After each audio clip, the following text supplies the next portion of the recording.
Not a dramatic entrance. I was just turning off my filter. Okay, so there's only one person in here, but hopefully people will tune in later after it's offline. These weekday readings often don't get many people in here. I'm still trying to figure out the ideal day and time to do these things, but it doesn't seem to be very predictable. So also, of course, this is a somewhat higher tier. So you guys are the elite for being in here at all. So I've been kind of jumping around at random with my story readings. I did a couple from this book already, which I'll skip obviously, but I decided like there's other ones that aren't in this book that I'd like to get to someday. But this is my short story collection called The Hungry Mouth. Get it to not reflect so you can actually see what it says. There you go.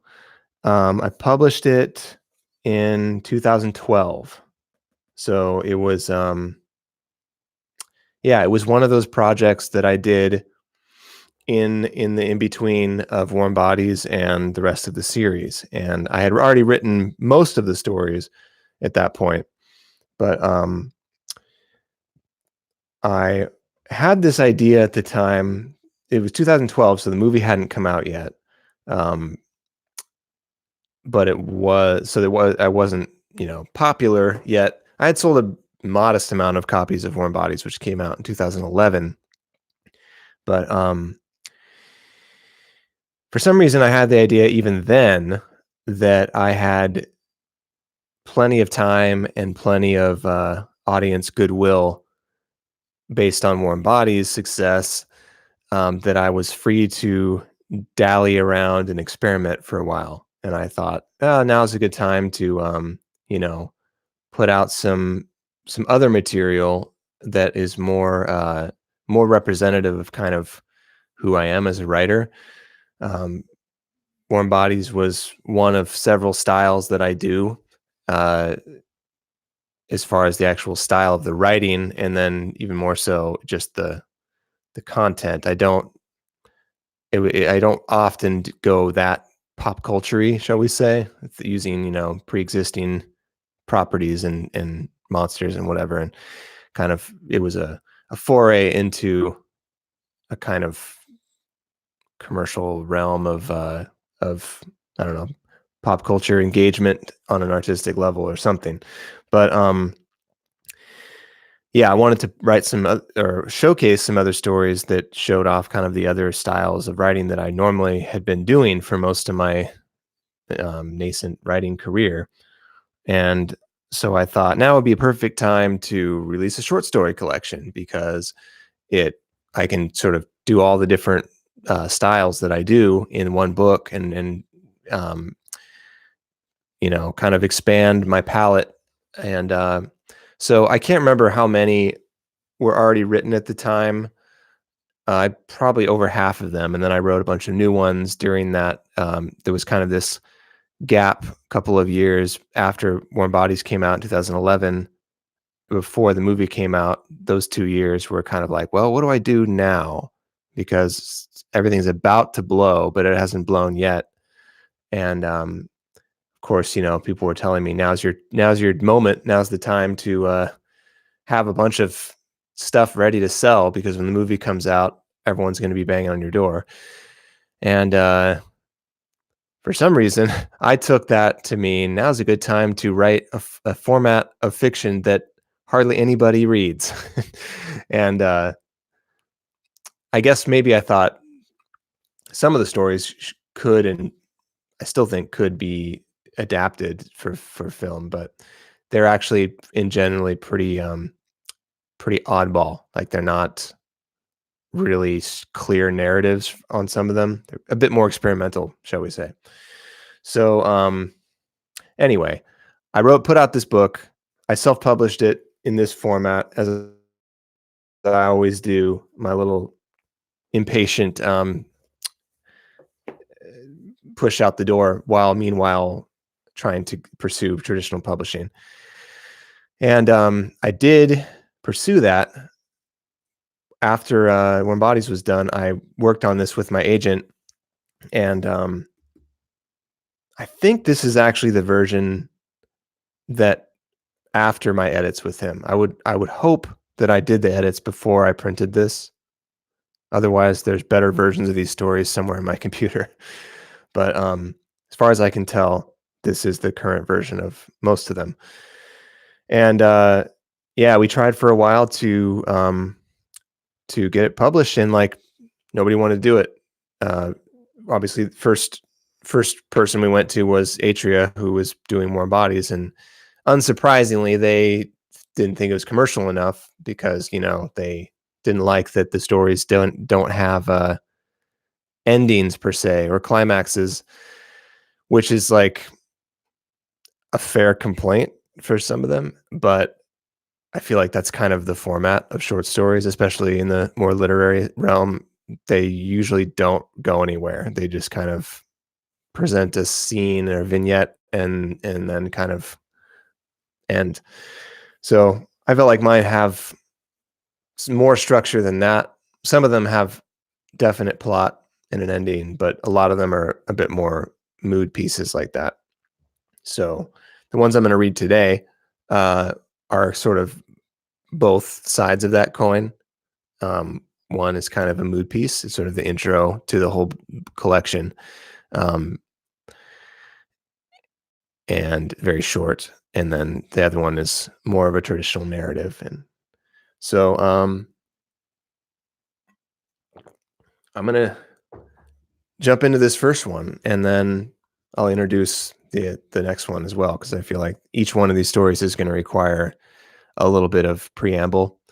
Not maybe as much as I'm doing today because I'm introducing the whole book, but yeah, they all come from like a very different place and different contexts. So I will begin at the beginning. Actually, not quite at the beginning, because as you can see here, I did this very cool trick of having one story printed on the inside of the cover flaps. And it cuts off in the middle and continues at the end of the book. And it's meant to kind of create an effect like bookending of everything that comes in between, but can't really achieve that effect in written or reading form, read form. So I'll read that one at the very end because I feel like it's a good closer for everything that comes within this book. But that's going to take us quite a few months to get there.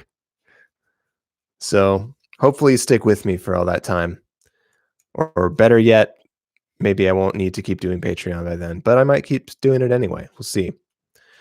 Okay. So I'm oddly more nervous about these stories than the readings I've been doing so far, which is why I keep rambling in this intro, because I'm like hesitant to begin. But before I do begin, somebody just say something. I want to make sure that this is actually working, because I don't want to sit here for 20 minutes and find out that the connection is off. Until I see a comment of some kind, I worry about these things. Okay. Bliss confirmed. All right, then I'll begin. This story is called The Backroads. It's Monday again. My alarm is screaming. I get up before the sun. My routine is familiar. It takes 20 minutes.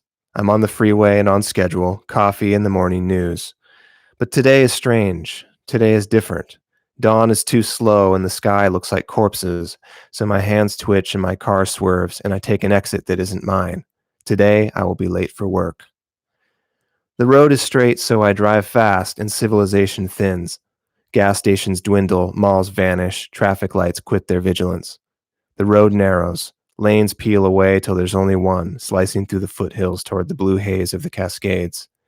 The news program on the radio fades into a sea of static. When its bickering voices are gone and I'm alone with the murmur of the tires, I realize I've been driving a long time. The sun is high, if not setting. I wonder what day it is. Eventually, the road disappears. Without any signs to explain the closure, the pavement dissolves into bare earth. A solitary street lamp flickers at the terminus, a doomsday prophet proclaiming the end. Today I believe him, and if he were after my spare change, I would give him everything I have. I shift into low gear and drive off the asphalt onto something like an old logging road. The car jolts and heaves over holes and valleys, branches and large rocks. The radio fuzz is like seashells against my ears. Then all semblance of path is gone, and I'm driving in the wild. The ground in front of me is utterly untamed, grass and bushes and protruding slabs of mountain, but somehow the car pushes forward.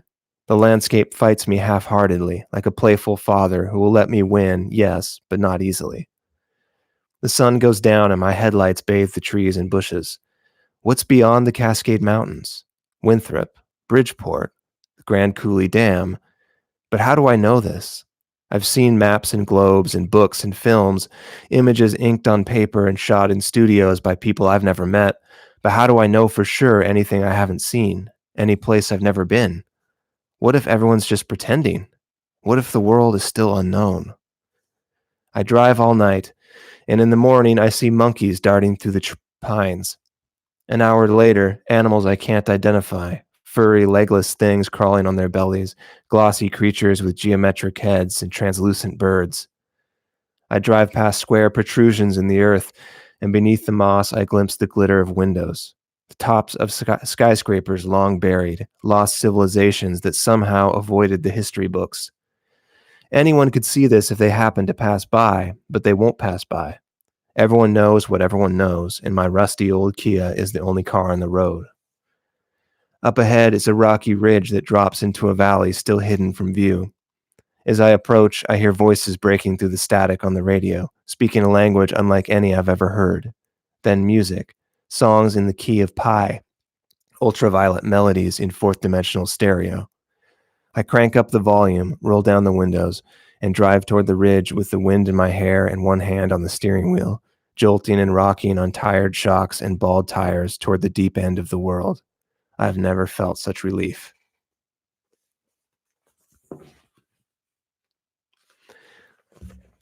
Sort of our little prologue for the weird shit that the rest of this book gets into. That story I actually wrote so long ago. It was back on my original website, burningbuilding.com. One of those weird little, I had sort of the beginning of my short story writing was these little HTML adventures that some of them were multiple choice. You could navigate in different directions, and some of them were just linear narratives like this, but you would have to click through each page. And they'd have, pictures and background music and stuff. And that was one of them, very early. It was just kind of this dark. I want to show off those stories someday when I figure out how to make them work with modern technology, because it was a very old version of the internet. But yeah, I wrote that one in a cruder form, probably 15 years ago or something, well over 10. And then I, glossed it up in 2012 when I put it in this story, in this book. So the next one is a lot more involved, and these are the kind that I've always avoided performing at readings or live events because it's mostly dialogue, which means I have to really get into the acting, and it's challenging. But here in the comfort of my home, relaxed, I need a little more water, but I think I can do this. So, especially since there's only 5 of you here. If I fuck it up, I won't be terribly embarrassed. So I'm going to get some more water. I'll be right back. By the way, you guys can feel free. I'm going to say this in the other live streams too. You don't have to wait till the end to comment. Like, you don't have to talk just to me. You can talk amongst each other while I read. It won't distract me. I won't be looking at the screen. So, feel free to comment at any time to anyone.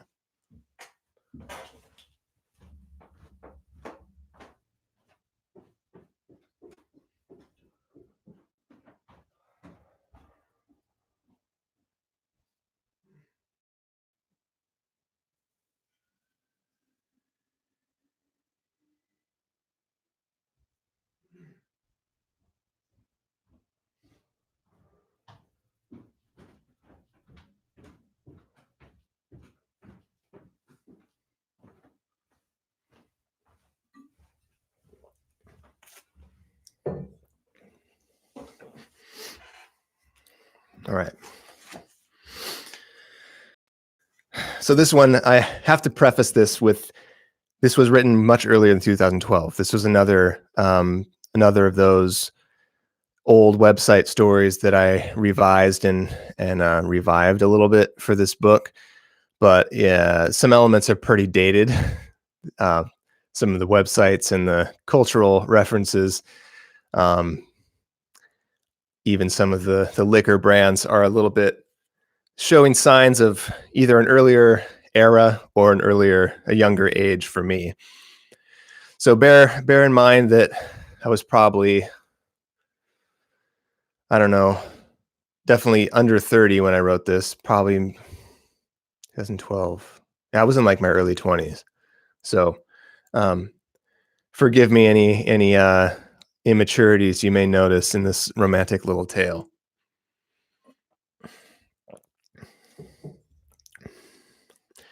This is called She and I Walking. It had been a while and I was ready, so I posted a personals ad and started dating. My friends tease me for the things I do, point and laugh, dig for the ribs, but I just smile and nod, knowing I'm free, the universe is my playground, and I can do as I please. It's Sunday night, the end of the weekend and the end of a romance marathon. It's date number 3. I'm at my favorite bar, sitting on a leather couch, waiting for a girl named Kimberly. At 8 o'clock sharp, the doorway fills with the shape of a woman. I take a sip of my whiskey ginger and stand up. She steps out of the winter chill and puffs out her flushed cheeks, rubbing warmth into her hands. Is this Kimberly? All I've seen of number 3 is a few stylized photos snapped at flattering angles. It's a long shot, a crapshoot, a shot in the dark, shot from the hip, but what isn't? She stands in the middle of the crowded room looking around. I lean toward her and catch her eye. She cocks her head. I raise my eyebrows. Are you? Maybe Kimberly starts working her way toward me. She is tall, slender, messy brown hair flowing down her back. Her blue eyes go well with her red jacket and white skin, a patriotic palate to stir any good American's blood. Are you? I begin when she's close enough. Tyler? She asks over me. I frown. No. She stops in front of me, examining my face. You're not Tyler? No. You're not Kimberly? Not at all. I look at her sideways, puzzled. Are you meeting someone here? Yeah, but his name's Tyler. Correct. Sure you're not him? Almost positive. And you're here to meet Kimberly. I guess so. She pauses, then laughs. Her laugh is honest, unforced, and unrestrained. 2 blind dates walk into a bar. I take a sip of my drink. I guess that doesn't need a punchline, does it? We are the punchline. What are you drinking? Whiskey ginger. That's my drink. Can I borrow a sip? I hesitate. Sure.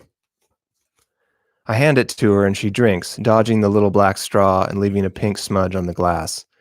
Our eyes touch and I decide something. Since Tyler and Kimberly are running late, would you like to borrow Kimberly's seat for a minute? She does a bouncy little shrug. Sure. We sit down. The server appears and not Kimberly orders a whiskey ginger, shaming my well with an upgrade to bullet. So, I say, spreading my palms out. So, she agrees. Since we're not Tyler and Kimberly, who are we? I don't know. Upgrades? Oh, really? She winks. Flattering, but a little presumptuous on your part, don't you think? How do you know Kimberly's not 50-year single malt? Come on, I saw your face while you were waiting. Kimberly's a well. I gave a concessionary shrug. Online personals? Yeah.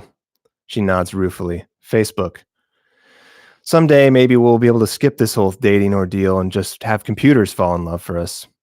Yeah, why don't we put technology to work on the things that matter?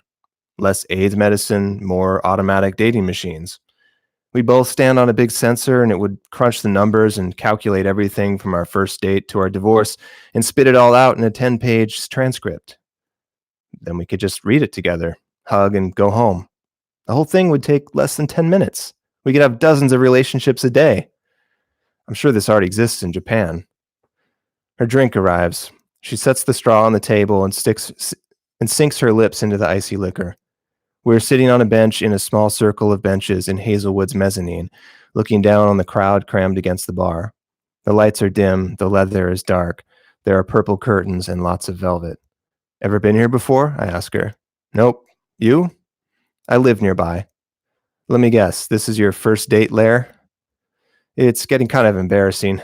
Bartender must think I'm a huge player. Aren't you? Do players go on blind dates? I guess not. Does that disqualify me too, then? From being a player? Or whatever the female equivalent is? Not slut, man-eater. Right, so I can't be a man-eater? Sorry, blind daters aren't predators, they're scavengers. Ouch. Sorry, hurts me too. So how's your scavenge been going? Meet any juicy carcasses yet? I'm going to let that metaphor drop before this gets any more demeaning. But no, it hasn't been going well. String of disappointments. How many? Kimberly's number 3 this week. All wells? All waters. She cringes and takes a drink. I take a drink. It's just ice cubes now, but I'm not feeling anything yet. I want to feel something. I stop the waiter and order another, this time with old Overholt. The woman I've just met nods approvingly. We clink glasses. As she raises hers to drink, she glances toward the bar and freezes. Oh God, I think that's him. I look down through the wrought iron railing and notice a guy standing conspicuously in the entry hall, eyes scanning the room. Should I let you go down there and do your duty? Please don't. First date jitters? He's like a foot shorter than me. Deal's off. Well, what are our options? She thinks for a moment. Hide me. I stand up and touch her shoulder. We move to the darkest corner of the room, partially hidden behind a velvet curtain. She peeks around it, trying to get a look at the bar. Is he still there? Yeah, but... Oh, he just started talking to a girl. Are you jealous?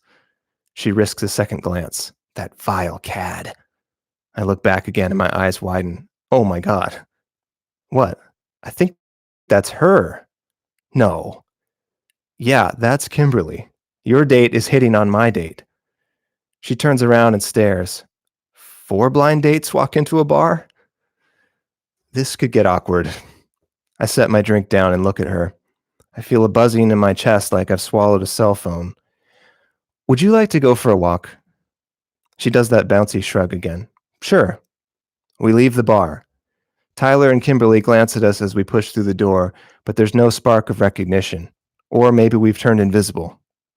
Outside, the air is aggressively cold, slapping us in the face and reddening our cheeks. I pull up my coat collar and cinch my scarf tight. She doesn't seem bothered by the chill, even though she has just lacy black leggings beneath her skirt. You're not cold? Not when I don't want to be. That must be nice. She looks at me and smiles. Her smile is warm. Where are you from? I ask. You mean, where do I live right now? Sure. Capitol Hill. Big surprise. I think I'm the only person in Seattle under 40 who thinks Ballard is cool. I like Ballard. It's serene. Then move here. Sure, maybe. I've only been on the hill a month. Not too attached to it. Where'd you move from? Berlin. Berlin? Yes. How long did you live there? A month. Where were you before that? Shanghai. For a month. I hesitate, then chuckle. Okay, never mind. What? Not even going to ask. She laughs. Where'd you live before Ballard? Jupiter. She laughs again. Clouds of steam billow out of our mouths like comic book thought bubbles. I'd like to read hers, but someone has whited out the words. Are you sure you've only been here a month? I ask. Because I feel like I've met you before. I bet you say that to all the girls. Hey, watch this. She leaps backward and lands atop a stop sign pole, balanced on the toes of her red flats, her other leg thrust out behind her. A shiver runs through me from my chest to my groin, but I no longer feel cold. I do a backflip and land on one hand with my legs pointing straight up, like Superman lifting the earth. Not bad, she says. Are you a gymnast? Are you a dancer? We answer our questions with silent smiles, our faces inverted to each other like playing card royalty. Then she hops down, I right myself, and we keep walking. I see this street's final bar approaching. Another drink? Sure, I didn't feel those two at all. I start to open the door for her and then sigh. I left my card at Hazelwood. Shit, me too. Got any cash? No. Is there a bank around here? Across the street. The sky is clear and the stars glitter hard and bright, forming strange constellations. The usual gods and monsters, but also cars and wine bottles, orchids and airplanes. We cross the street and walk a block to the bank. How did it get so late already? She says, glancing at the bank's clock. It's midnight. Morning's still young. I pull open the door for her with a chivalrous bow and she walks in. Thank you, sir. The lobby is unlit, but a faint orange glow pours in from the street. We hop over the counter and approach the safe. I put my ear against the lock wheel, squinting in concentration. She raises an eyebrow at me and I grin. Just kidding. I give the wheel a game show spin. The massive steel door creaks open and we walk inside. Just enough for a few drinks, okay? She says, idly popping open a few safety deposit boxes and perusing their contents. Don't be greedy. I pulled 2 bundles of cash out of a vault. How's this? I hand her one of the bundles. She flips through it and gives me a dubious look. This will buy more than a few. Are you trying to get me drunk, mister? I smile. No more Wells. The bar at the end of the street is far less classy than Hazelwood, full of flat-screen TVs, goatees, and backwards hats, but they have the goods. We order a bottle of Remy Martin. Is Remy Martin a thug drink? I ask her as the bartender fills our glasses and sets the bottle on the bar. I think I've heard it mentioned in at least one rap song. Maybe, she says. Why? Just wanted to make sure. I clink my glass against hers and we drink without toasting. The aged cognac tastes like history, not the kind taught in schools full of war and politics and cultural revolutions, the smaller, softer history of a world with only 2 people in it. A handsome young brute walks up and slaps a thick palm on the bar next to my date. You're sexy. Has anyone ever told you you're sexy? He slurs. His square face leans in close to hers. What's your name? Her name is Go Away, Please, I tell him affably. She smiles up at him. It's Greek. The brute wobbles a little and turns to me. His skin is burnt red between the glistening spikes of his gelled hair. What, are you her fucking boyfriend? I'm her bodyguard. I reach out to shake his hand. My name's Fuck Off. His granite jaw flexes and he grabs the Remy Martin bottle, turning it upside down and raising it like a club. I snatch his wrist and twist it back upright. You're spilling it, man. My date gives him a playful flick to the earlobe and his eyes roll up. He slumps to the ground. I remove the bottle from his slack grip and hoist his hand. We have a champion. My date claps politely and takes another drink. A crowd begins to gather and people start asking the usual petty questions. What happened? How'd they do that? And so on. My date rolls her eyes and jerks a thumb toward the exit. I pay for the bottle and grab her hand. We push through the crowd and back into the frosty air. How tall are you? I ask her. 5'10". It's a rare treat for me to be able to look a girl in the eyes without getting a neck cramp. She stands on her tiptoes, rising slightly above my height. Hello, little man. She drops back down and darts a peck on my lips. I don't really have time to kiss back. I grin helplessly. That was for being taller than me, she says. We look up at the stars. The waxing moon is a silver sliver. Do you work tomorrow? I ask her. Not exactly. Walk to the beach with me? Sure. I extend my arm. She curls hers around my elbow and squeezes against me. We stroll toward the salty air. Excuse me, my date asks an old woman walking a dachshund. Do you have the time? The woman checks her watch. Midnight. My date looks at me. Still midnight, huh? Did you do that? I shrug innocently. She chuckles. She bends over and ruffles the dachshund's head as we pass. So you're quite the world traveler, I say, stuffing my numb hands into my coat pockets. I guess I am. Where are you from originally? You mean where was I born? Yeah. She shrugs. I don't know, a lot of places. She sucks in a deep breath and blows vapor rings that spread out in front of her and twist, forming cursive letters in a language I can't read. What brought you to Seattle? An airplane. I sigh. Okay, okay. More importantly, she says, why have you been here so long? You mean more than a month? Sure. Why haven't I been out wandering the globe like you? I don't wander, I search. But yeah, why haven't you? I look up at the sharp, icy sky. I don't know. I guess I've been waiting. For what? She smiles. Please don't say me. You're awfully sure of yourself, Miss Upgrade. She laughs.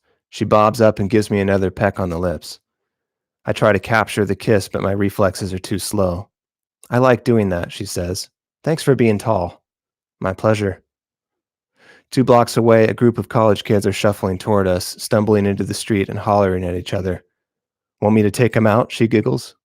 Be nice. Why? It's fun. Let's not spoil the evening with a police chase. Fine. Spreading her arms out, she runs up a telephone pole's grounding cable and hops onto the top of the pole. She waves down at me, her hair fluttering out in the breeze. I can see up your skirt. She hikes her skirt all the way up and snake rolls her body. Ooh la la, are you coming up? I shake my head, laughing. I run sideways up the pole and join her. We walk on the power lines, ambling toward the beach. Sometimes she holds her arms out and steps like a tightrope walker, but mostly we just stroll. Hey guys, she calls down to the college kids as we pass over them. How's your night? We hear mumblings of what the hell and what the fuck and so on, and we keep walking. It's nice being up here. We're above all the trees, closer to the stars. I look at her and she looks at me. Throughout the whole night, this tiny smile has barely left our faces. Undercurrents, secret knowledge, a shared universe that only we inhabit, though the rest of the world pounds on the door for 1,000 years. It's been so long since someone has joined me here. So, I say to her, as the distant sidewalk scrolls by under our feet, your name isn't Kimberly. May I ask what it is? She gives me a strange look, disappointed. What? Am I too forward? I don't think you need my name yet, she says, looking ahead toward the moon. Yes, I do. But I'm not here yet. Of course you're here. But I'm leaving. To where? She shrugs. Somalia, Ohio, somewhere. When? Tomorrow. Maybe tonight. I stop looking at her and watch the pavement below. I wish you'd stay put for once. She regards me sadly. It's not that time yet. Who says it's not? She shrugs. No one says it's not. It's just not. I stop walking and she stops too. Crows perching on the lines ahead eye us warily, little black spirits in the moonlight. But look at us, I say, gesturing toward the distant ground. We can do amazing things together. We can own the world. She smiles. It's fun, isn't it? Don't leave. She bunches her lips together. I'm sorry. Then she brightens. You could follow me. To Ohio? Or wherever I land? You know I'm alive. You know I'm somewhere. You could try to find me if you really wanted to. But where? Anywhere in the world. There are 7 billion people in the world. She grins. So it might take a while. My face might change a few times. I like this face. You like my other ones too. Maybe next time I can stay. She starts walking again and I follow her. The water opens out ahead of us, refracting the moon into 1,000 tiny moons jostling for position. We reach the edge of the power lines and stop there, balancing. She hops onto the pole and does a pirouette on a transistor. You are a dancer, I say. When I want to be. It's good being like us, right? She pokes the air with her finger and draws her name in neon light, then wipes it away before I can read it. It's the only way I've ever been, so I can't say.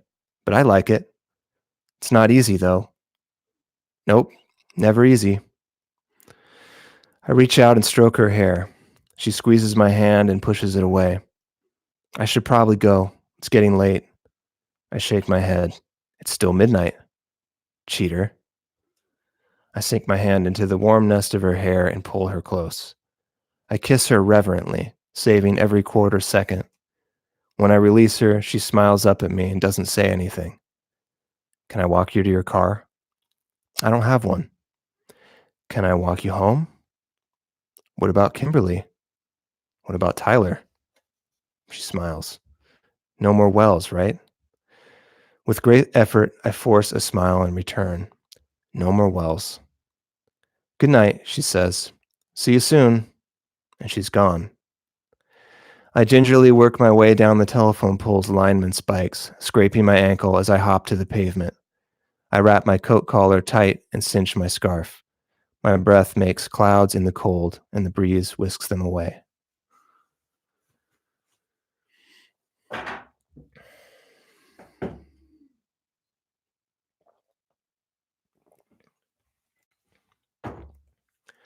Done.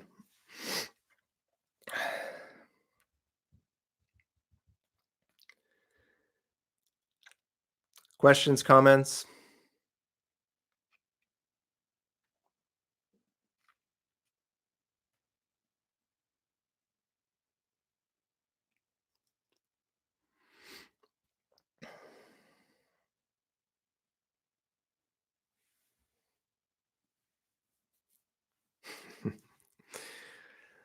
Yeah, that's what the people I tried to get to publish it said.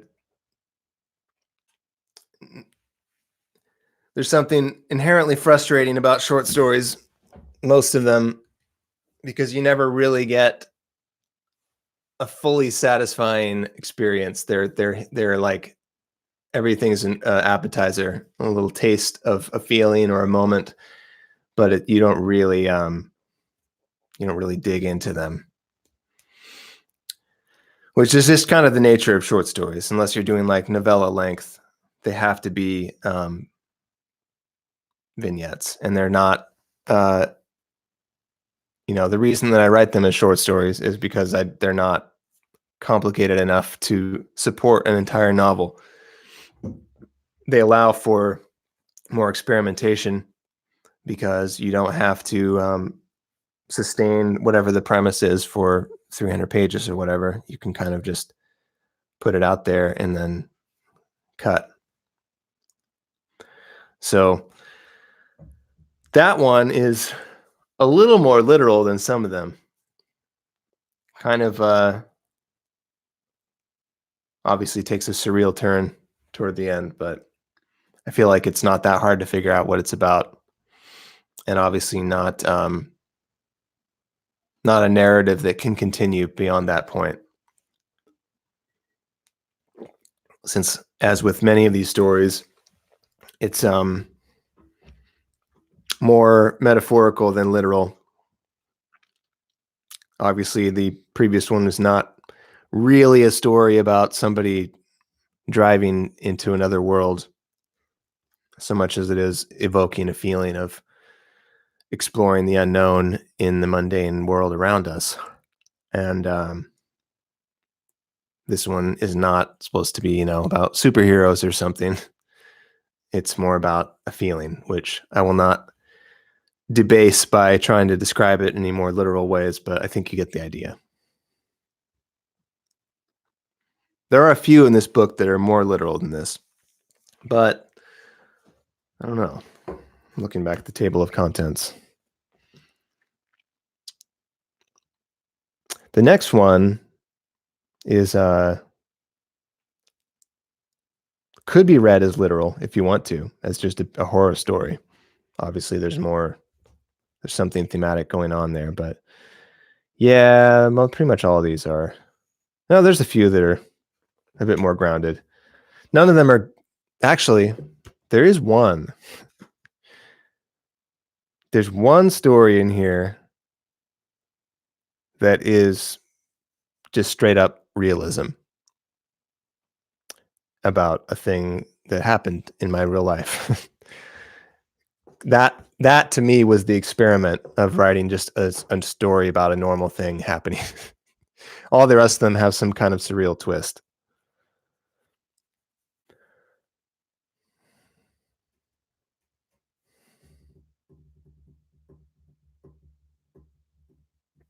Yeah, bliss. I mean, that's basically what short stories are, especially in kind of the literary realm. They're the more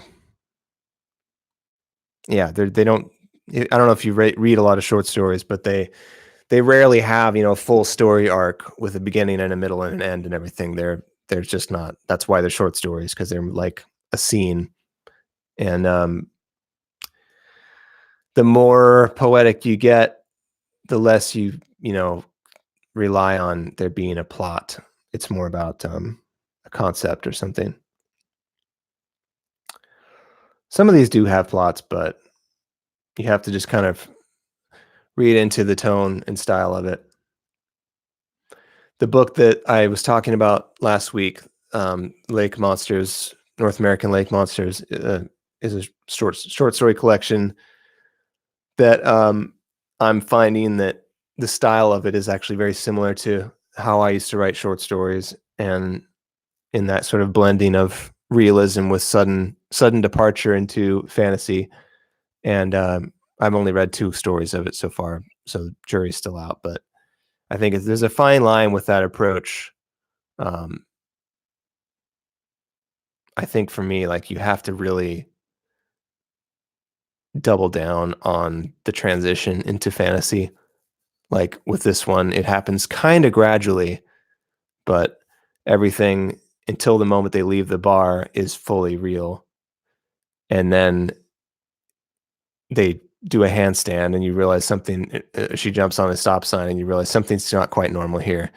But their actions are impossible, but it seems like it's something that could still take place within the world. There's some subtle distinctions there. Like for me, I felt it was really important to have some reactions from bystanders in that story, because it bugs me when you can't get a handle on if what's happening is real or not, and at least real in the context of the story. And so when you have like surreal stuff happening and nobody is noticing it, then I'm like, okay, so none of this is real. Like there's no comparison point. So I like to, if I'm going to have certain characters do unreal things, I want other people to react normally. And that tells you kind of that it is abnormal and you're not crazy for not thinking that that can happen. Anyway, that's sort of a little insider writing opinion from me. Um, the next one is one that has never been. I don't think I've ever posted this anywhere. Some of these in this book are ones that I used to have on my website, and a few of them have actually been published, like in Fiction Magazine, uh, or a couple other magazines. But a lot of these were written specifically for this book and have never appeared anywhere else. So the next one is called The Hungry Man, and I don't think I've ever posted that anywhere. So next month, that's a good size one. We'll just do that one. But yeah, I'm going to go through this whole book. So one of these days, I will, as I've been saying for a while, I will cherry pick the best ones from this book and add them to some new material that I'll write at some point, and release a new short story collection, hopefully in some official capacity, but maybe I'll self-publish it again. We'll see where I end up. But in the meantime, you can listen to me read it. And that's probably the only way you'll ever see some of these stories, because there's definitely some of these that won't be published in any formal way. Although maybe I'll dump them in some kind of ebook package or something, but who knows? Anyway, thank you everybody for showing up for this midweek gathering. Thank you to the people who engage and comment. And I guess that'll be it. Good night.